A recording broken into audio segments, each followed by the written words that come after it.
भाई बत्तीलाल जी,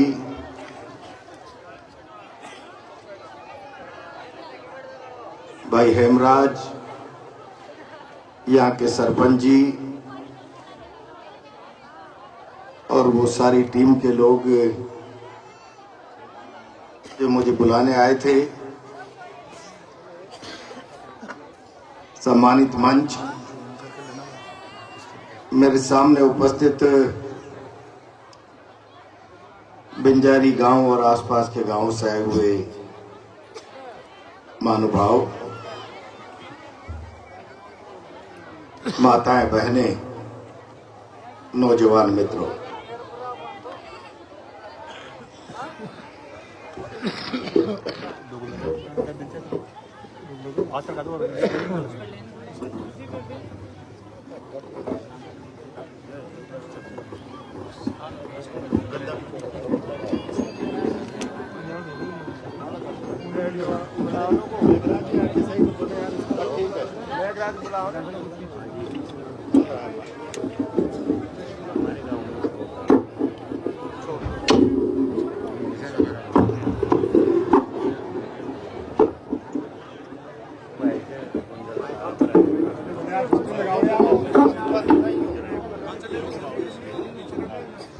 छोड़ दो बाइक भी स्पेशल है।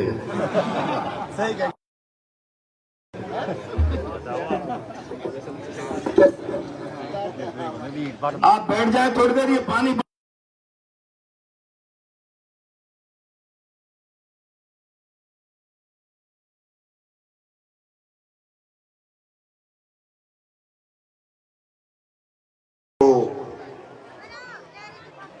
इस कन्हैया पद दंगल बगड़ाऊ गायन कार्यक्रम की बधाई देता हूं, शुभकामनाएं देता हूं। इनको को मेरी तरफ मुंह कर ले।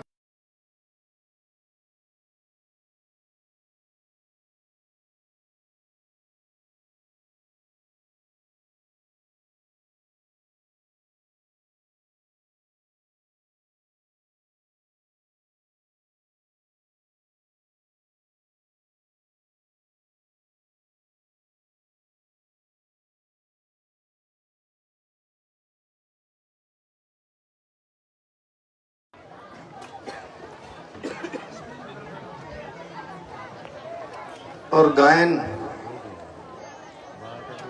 आंशिक रूप से गाया गया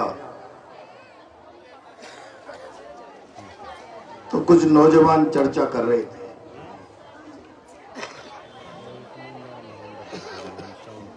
कन्हैया पद दंगल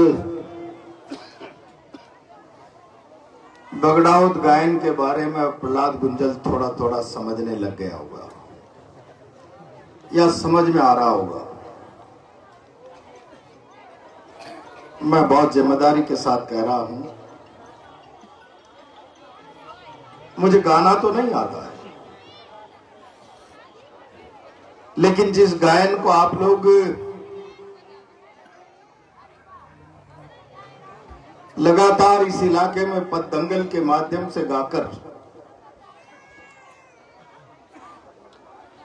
इस परंपरा को, इस प्रथा को जिंदा बनाए हुए, और न केवल जिंदा बनाए हुए, यदा कदा इस प्रकार के आयोजनों से समाज को जोड़कर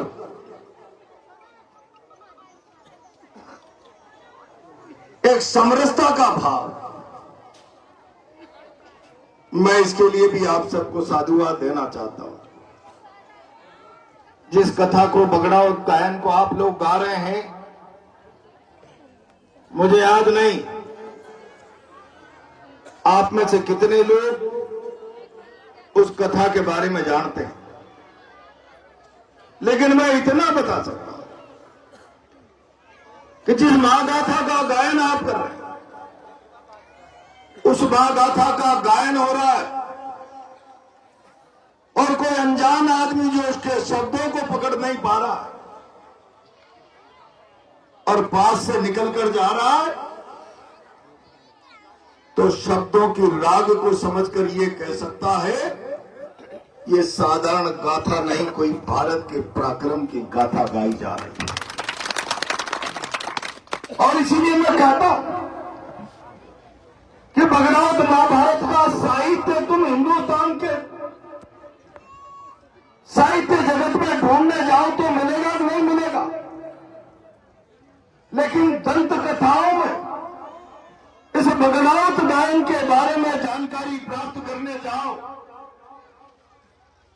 तो 1000 साल से इस राजस्थान के इतिहास में बात प्रचलित है कि अगर जाड़ा पड़ रहा, सर्दी पड़ रही और सर्दी से बचने के लिए आदमी को 2-2 रजाइयों का सहारा लेना पड़ रहा,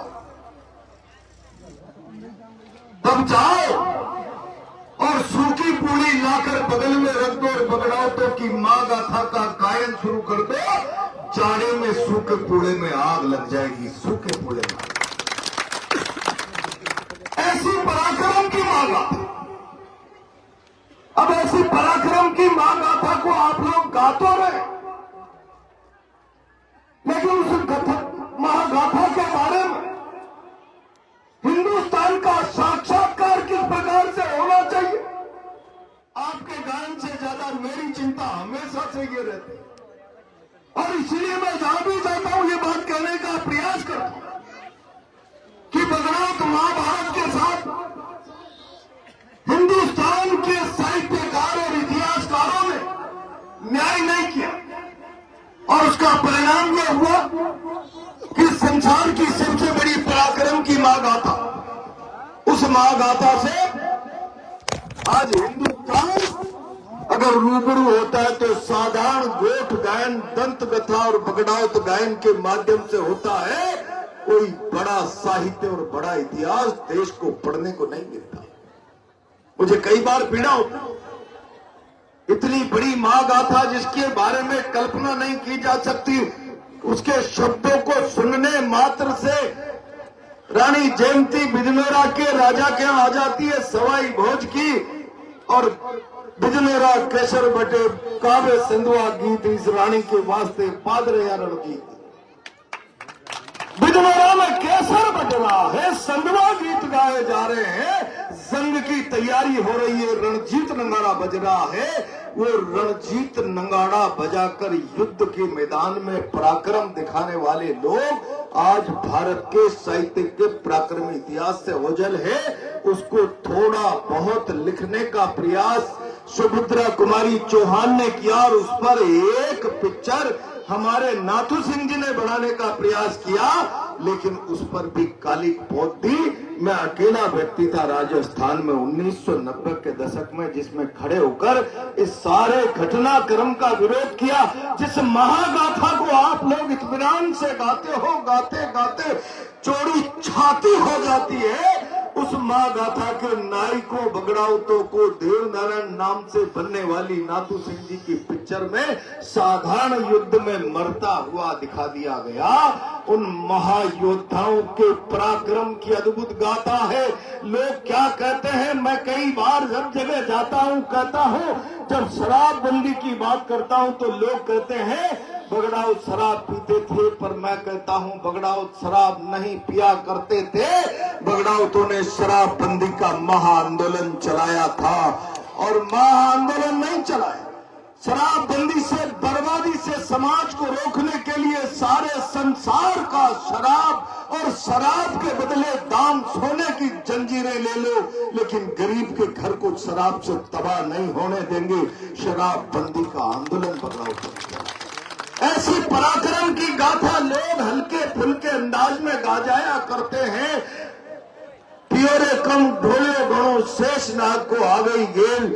उनके पराक्रम से, उनके युद्ध से, उनकी भावना से क्या था क्या नहीं था, लेकिन किस प्रकार से उसको आजकल के शब्दों में सजा दिया जाता है। वो महायोद्धा भगवान शिव के उपासक थे। 12 बरस की माया, 12 बरस की काया का वरदान था कि संसार में तुम्हें बल से कोई पराजित नहीं कर सकता, छल से तुम मारे जाओगे। और उनको छलने के लिए स्वयं काली, जिसके गले में 24 मुंडों की माला इस भारत राष्ट्र को तस्वीरों में देखने को मिलती है, सवाई भोज के घर की रानी बनकर छलने के लिए आई। और छल से जब बगड़ौत वचन हार गए तो एक एक करके अपनी गर्दनें उतार करके दे दी। अगर वो शराबी होते, पराक्रमी नहीं होते, केवल बल से समाज में दबदबा स्थापित करने का काम करते, अगर न्याय प्रेमी और इंसाफ प्रेमी और धर्म प्रेमी नहीं होते, तो उस महागाथा का, उन महावीरों के बलिदान का बदला लेने के लिए नारायण का अवतार नहीं लेना पड़ता। उनका बदला लेने के लिए साधु सती के वचनों द्वारा कमल फूल लिया अवतारा। भगवान नारायण को कमल के फूल में अवतार लेकर आना पड़ा। मैं ये सब इसलिए कह रहा हूं कि हम ये जो गाथाएं गा रहे हैं, आदि अनादि काल में ऐसे महापुरुष पैदा हुए जिन्होंने अपने पराक्रम से, अपने विचार से, अपने जीवन के सिद्धांतों और मूल्यों से, धर्म के आचरण से ऐसा माइलस्टोन स्थापित कर दिया कि आदि अनादि काल तक, जब तक समाज रहेगा, ये उनका जीवन हमारा रास्ता बनाता रहेगा। अगर हम उस जीवन को याद कर रहे हैं तो केवल पराक्रम से काम नहीं चलेगा, उस पराक्रम के साथ साथ लोक कल्याण के क्या भाव। मैं कभी कभी कहता हूं कि भगवान रामचंद्र ईश्वर के रूप में अवतरित हुए, रावण को मार दिया। रावण को मारने का पराक्रम शायद नहीं दिखाते तो भगवान की इतनी महिमा नहीं बढ़ती, लेकिन भगवान ने केवल रावण को मारने का पराक्रम नहीं दिखाया, उन्होंने अपने मौलिक सिद्धांतों की स्थापना एक लोक कल्याण के भाव की। हमारा झगड़ा अधर्म के खिलाफ है, हमारा झगड़ा सत्ता के लिए नहीं है कि हम एक लंका के राजा को मारेंगे और लंका के राजा को मारकर लंका की सत्ता को हथिया लेंगे, इसलिए झगड़ा नहीं है। ये झगड़ा होता तो फिर लंका का राजा रामचंद्र नहीं तो कोई लक्ष्मण जी होते या भरत जी होते। लंका का राज रावण के भाई विभीषण को दे दिया।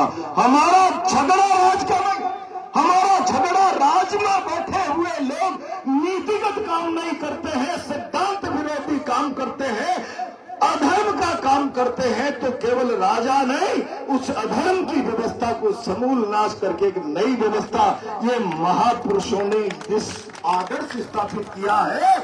भगवान कृष्ण ने कंस को मारा, कंस को मारने के बाद मथुरा के राजा नहीं बने, आदि अनादि काल से। और अगर केवल राजाओं की ताकत की, शक्ति की उपासना और पूजा होनी होती तो 30,000 साल तक दुनिया का सबसे ताकतवर राजा रावण रहा, जिसको कोई तीनों लोकों में पराजित करने वाला व्यक्ति नहीं था। अगर शक्ति मात्र की उपासना होती, ये हमारी सामाजिक, आध्यात्मिक और सनातन परंपराएं होती कि केवल राजा की शक्ति की पूजा और उपासना होती है, तो रावण से बड़ा राजा तो कोई नहीं था, कंस से बलशाली राजा कोई नहीं था। लेकिन कंस अगर गौ माता के दूध पर टैक्स लगाता है, मक्खन पर टैक्स लगाता है, गौ के साथ अत्याचार करता है, तो ऐसा अत्याचारी राजा, ऐसा अधर्म इस समाज में नहीं चलेगा। ये भगवान कृष्ण के जीवन से हमको उपदेश मिला है, उपदेश मिला है हमको राम जी के जीवन से, उपदेश मिला है भगवान नारायण के जीवन से। समाज में गौ माता के ऊपर अत्याचार करने वाले, दलितों के ऊपर अत्याचार करने वाले लोग शासन में नहीं रहेंगे, उस अधर्म का ही सफाया होगा। केवल उनको शासन से नहीं हटाया जाएगा, सत्ता से विमुक्त नहीं किया जाएगा।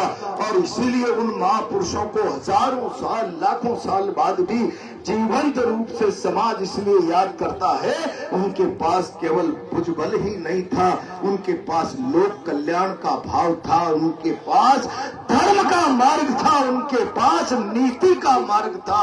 और इसीलिए मैं आज केवल एक बात कहना चाहता हूं, इन महावीरों की गाथा को, जिनके जीवन में पराक्रम के साथ साथ वचन दे दिया कि इस महाभारत में नेवा बगड़ावत के अलावा कोई नहीं लड़ेगा, भगवान शंकर का सवाई भोज को दिया हुआ चंद्रहास इसमें इस्तेमाल नहीं किया जाएगा। और छल से रानी ने ये स्थितियां पैदा कर दी, मध्य रात्रि को सारे भाइयों को युद्ध के मैदान में जाना पड़ा। और चंद्रहास जब सवाई भोज ने निकाला तो वचन हारने के कारण रघुकुल रीत सदा चली आई, प्राण जाई पर वचन न जाई। एक एक बगड़ावत ने अपनी गर्दनें उतार कर रानी को माला के रूप में सौंप दी। रानी को, जयमती रानी को, दुर्गा को, काली को, कंकाली को, और इसीलिए उनके पास वचन था, सत्य था।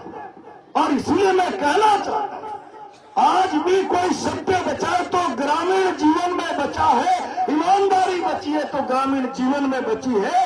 ये सत्य, ईमानदारी, ये परंपरा, ये जीवन परंपराएं हमारा जो जीवन दर्शन करती है, वैसा हमारा जीवन बना रहना चाहिए। तब तो इस समाज को हम बचा कर रख पाएंगे।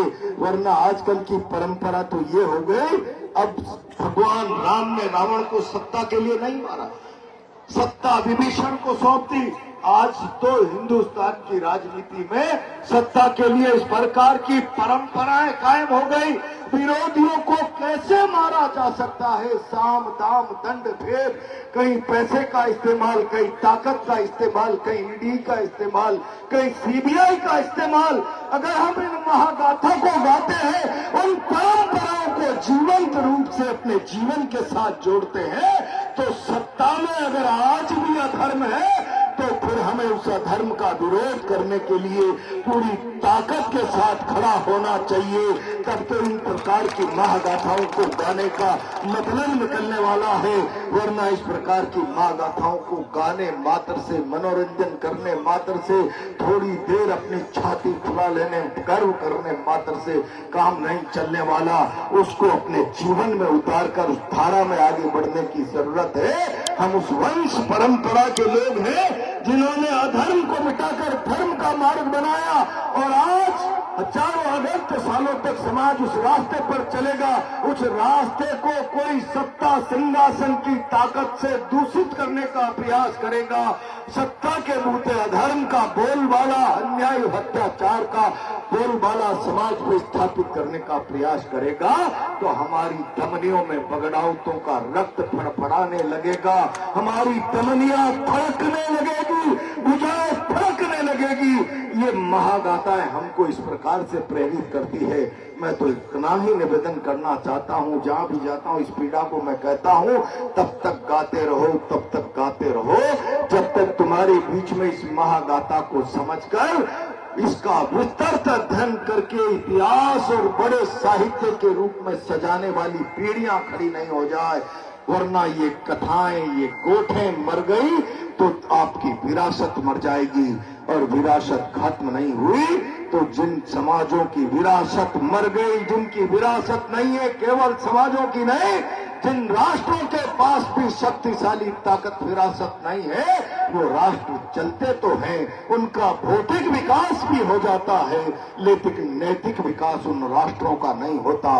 और नैतिक विकास के बिना कोई भी राष्ट्र आत्मबल से मजबूत नहीं हो सकता। मरी हुई आत्मा का व्यक्ति, मरी हुई आत्मा का राष्ट्र जिंदा इंसान की तरह नहीं, जिंदा लाश की तरह पैरों पर रेंग कर चलता है। हम लोग, हमारा इतिहास हमारी आत्मा को झकझोरता है, जगाता है। हम जिंदा इंसान होने का सबूत अपने आचरण और अपने कर्म से महान महागाथाओं से ये प्रेरणा लेकर जाएं। इस प्रकार के आयोजनों को चलाते रहें, इनको जिंदा रखें। और मैं तो इतना ही कहना चाहता हूं, अभी भाई बत्तीलाल ने कहा आरक्षण का मतलब नहीं। मैंने अभी हाल आपको कहा है, धर्म के रास्ते पर चलना। 72 बच्चों का बलिदान हो गया। मैंने चिल्ला कर राजस्थान की राजनीति में, विधानसभा में खड़े होकर कहा, अगर ये सदन 72 बच्चों के बलिदान पर मौन धारण करके बैठा हुआ है, तो लोकतंत्र के लिए इससे बड़ा कलंकित दिन दूसरा नहीं हो सकता। या तो कह दीजिए ये टेररिस्ट थे, कहीं से आने वाले घुसपैठिया थे, अब प्रजातंत्र में न्याय और इंसाफ की मांग के लिए आए और उन पर गोलियां चला दी जाए। कमजोर कायर राजनेता बर्दाश्त कर सकते हैं, प्रहलाद कुंजल नहीं कर सकता। इसलिए धर्म के मार्ग पर चलकर आपके रास्ते आया। मैं इस महागाथाओं को पढ़ता हूँ, जीने की कोशिश करता हूँ, और इसीलिए मैं धर्म के मार्ग पर अधर्म का विरोध करने के लिए डटकर आया। अभी भाई नरेश की बात चल रही है, ये चुनाव के जल से आते हैं, नेताओं का निर्माण होता है, ये परंपरा है, तौर तरीका है। क्या अपराध कर लिया एक आदिवासी नौजवान ने, अपने आप को स्थापित करने का प्रयास करने का? सरकार ने ताकत के बल पर उसको एमएलए बनने से तो रोक दिया, लेकिन उसको लाठियां चला के जेल में डालकर एमएलए से 10 गुना ज्यादा उसकी आवाज को बढ़ा दिया। और उसके साथ जो जुल्म हो रहा, अत्याचार हो रहा, समरावता में जिस प्रकार से लोगों की प्रॉपर्टियों को पुलिस ने जलाया, घरों में घुस कर लोगों पर, महिलाओं पर अत्याचार किया, मैं धर्म के रास्ते पर सरकार के इस धर्म के अधर्म के खिलाफ आगे बढ़ा हूं, न्याय और इंसाफ की बात के लिए। और इसलिए मैं आज आपसे कहना चाहता हूं, इन महागाथाओं को गांव में, इन महागाथाओं को अपने विचार में, अपने हृदय में सजाओ, अपनी आत्मा को थकाओ, अपनी आत्मा को जगाओ कि अगर अधर्म हो रहा है, हम इन पराक्रमी महावीरों की, महाबलियों की संतान है, उस वंश परंपरा को गाते हैं, जीते हैं, मानते हैं, तो फिर अधर्म के सामने सिर कट सकता है, सिर झुक नहीं सकता। बगड़ाउतों ने भी वचनों पर शीश दे दिया था। इस प्रकार की परंपराओं को निभाओ। 25 तारीख को मैं इस अधर्म अव्यवस्था के खिलाफ जयपुर में बड़ी रैली कर रहा हूं।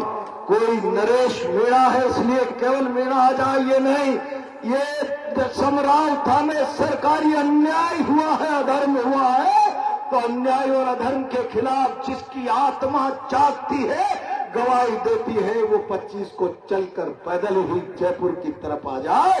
हम इस सरकार से अन्याय के खिलाफ हुंकार भरेंगे, हिसाब किताब मांगेंगे। ये भी मैं इस अवसर पर, चूंकि कार्यक्रम धर्म का है, कार्यक्रम आध्यात्म का है, आध्यात्म केवल मंदिर और भगवानों की आरती नहीं है, उनकी गाथा नहीं है। आध्यात्म आत्मा की सफाई का उपक्रम है, आध्यात्म आत्मा की रास्ता दिखाने का उपक्रम है।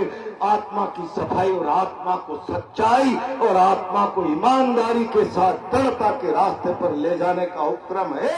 आध्यात्म केवल भजन कीर्तन गा लिया, रसोई भंडारा खा लिया, कोई जयंतियां मना ली, ये आध्यात्म नहीं है। आध्यात्म है, आत्मा में कमजोरी है, कलुषता है, अविवेक है, मस्तिष्क में तो सबको साफ करके ईमानदारी, पवित्रता और धर्म के रास्ते पर दृढ़ता से आगे बढ़ा जाए। यह आत्मा की धुलाई आध्यात्म करता है। और आप उसी आध्यात्म के कार्यक्रम में रंग रहे हो, सरोबार हो रहे हो, गा रहे हो, नाच रहे हो, राग भर रहा है। राग भी वो जो आग लगा दे आग, राग भी वो जो आग लगा दे आग। बगड़ाउत माँ गाथा गा दे, सूखा पूरा जल जाएगा सर्दी में, जाड़े में। उस गाथा को गा रहे हो और बात धर्म की ना हो, बात आत्मा की चेतना की ना हो, बात अधर्म के विरोध की ना हो, तो फिर इन गाथाओं को गाने का मतलब समाप्त हो जाएगा। आज के शुभ अवसर पर आपने याद किया, इन गाथाओं को ताकत दो, इनसे अपने जीवन में संस्कार लो, अधर्म के रास्ते कर डटकर मुकाबला करने के लिए खड़े होने का नैतिक साहस अपने मन में पैदा करो। तभी इन महागाथाओं को सुनने का, गाने का अर्थ निकलने वाला है। इसी विश्वास के साथ मैं अपनी बात को विराम देता हूं। पूरी टोली का आभार व्यक्त करता हूं, जिस टोली ने मुझे बुलाया, इतने सारे लोगों के दर्शन का सौभाग्य प्राप्त हुआ। बहुत बहुत धन्यवाद।